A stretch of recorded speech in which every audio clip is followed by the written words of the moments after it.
CMV, all guns sold in the US should be hot pink. Deleted. If all guns were pink, there would be nothing odd about owning one and therefore deterring no one. Even the collector's items? The centuries-old Kentucky rifle needs to be hot pink? Are we pretending that black spray paint cans don't exist? Deleted. How many people will be fined, harassed, forced to fill out oodles of paperwork, arrested, shot, otherwise bothered to follow some harebrained scheme that might reduce gun ownership, which isn't even something that is desirable for its own sake? All laws have a cost. Greater than at the very worst, it wouldn't increase gun violence, and at best it might prevent some, because this isn't how we decide laws. You've provided zero empirical evidence to suggest that this would do anything, you're just making a personal guess and saying it should be law. Generally, people notice the sound more than the color. Any gun could be spray painted for about $1 to change the color, and then nobody would think the new blue or black or red gun was real. And #X200B. We also have about 300 million guns already in this country. And #X200B. It wouldn't reduce crime in any meaningful way. This would be an elaborate requirement that could be overcome by a can of spray paint. Greater than, and at best, it might prevent some. How could the gun being pink, rather than an individual's own decision to not partake in gun violence, prevent anything? Deleted. As with all proposed gun control measures, the same question applies. How do you implement this for the 400 mil existing guns currently in circulation? Would you care what color your fire extinguisher was? Or would you just care that it will work if God forbid you ever need it? Some jurisdictions, this is the case in NYC, where you cannot possess a gun that looks like a toy. One NYC FFL told me that he could not sell a single-shot rifle chambered in .22 LR because the stock was pink. I think it was a savage rascal. I do agree that pink, orange stocks should be more available, especially for hunting-oriented guns, as they are easier to find in forested areas. Currently, toy guns, nerf guns, squirt guns, etc., are brightly colored so that they look like toys. Usually you want actual guns and toys to look distinctly different from each other. Greater than, not picking pink because of the relationship with feminine traits. I don't believe you. Greater than, it might deter some people from buying guns. Greater than, it might deter some people from buying guns. Is this supposed to be a good thing? It would make guns more expensive, especially to poor people. Greater than, invisible to deer but visible to humans, a bright colored gun would make it difficult to hunt ducks. Not all animals are colorblind. Sorry, but I'm not painting my historic firearm pink. Nor any of my guns, but it would definitely ruin the historic one also. Why does it matter if deer can see it or not? It's not about deer and never has been. Imagining my enemy dying to a pink gun would make me buy faster.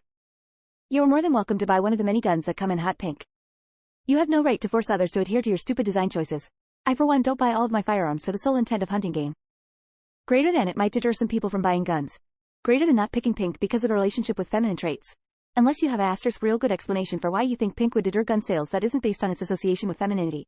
Then yes, you are, at least partially, completely legal under the Second Amendment. My friend, I suggest you brush up on how this amendment has been applied historically. Orange is used to say it's not real. Pink is too close emo. The problem is that we paint toy guns in bright colors to show they are not real guns. While sure this would make guns more visible, it would become harder to distinguish a toy from an actual gun. They could result in more children getting shot by police because the officer mistook their toy for a real weapon. Or people misusing actual firearms because they mistake them for a toy. Why stop there? All cars should be neon orange with reflectors on all sides to increase visibility. Same with clothes. OSHA approved reflective material on all shirts. Make them all the same color so people can easily spot other people. That way they don't get hit by cars. Right, so now with this you will make toy guns look like actual guns. BC, we totally didn't have a situation where a kid was shot BC of that. Even then, why would you want to discourage people from buying legally? Let make all cars pink to then for safety. Also let mandate all clothes should be made of reflective material for safety at night. While we are trying to use shame to keep people in line, let's also do away with anonymous usernames online and make everyone eyes only their real name so they have to stand by what they post. Also, why stop at guns? Let's make all bows and blades pink too. How to tell me you understand nothing about guns and why people own them without telling me you understand nothing about guns and why people own them. It suffers from the same problem most of these ideas suffer from. You are targeting the wrong people. If Joe is up to no good with a firearm, that motherflocker is just gonna buy a can of black spray paint. I don't flocking want everyone to know I have a gun to protect myself. I carry concealed for my own protection. Not trying to draw attention. So my several 100-year-plus-old military surplus rifles, most of which are veterans of at least one world war and are in their original furniture, would need to be spray painted pink? I'd really rather not. Truly don't mean offense, but this is literally juvenile. My guns exist in case people take you seriously, lol, come and paint them. Commie. Tell me you don't understand property rights without telling me you don't understand property right. How many people will be fined, harassed, forced to fill out oodles of paperwork, arrested, shot, otherwise bothered to follow some harebrained scheme that might reduce gun ownership, which isn't even something that is desirable for its own sake?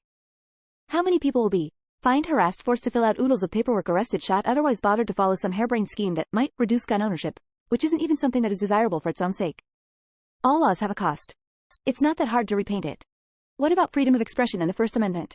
Wouldn't this violate that in some ways? I am pro-gun control BTW. They could just spray paint it a different color. And what law would force gun makers to produce these products with limited variability?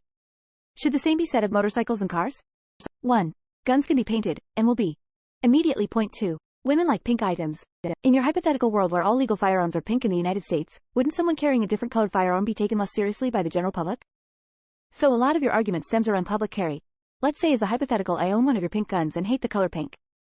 I buy a can of Krylon and spray paint it neon green. The gun never leaves the property because I have enough land for a private range.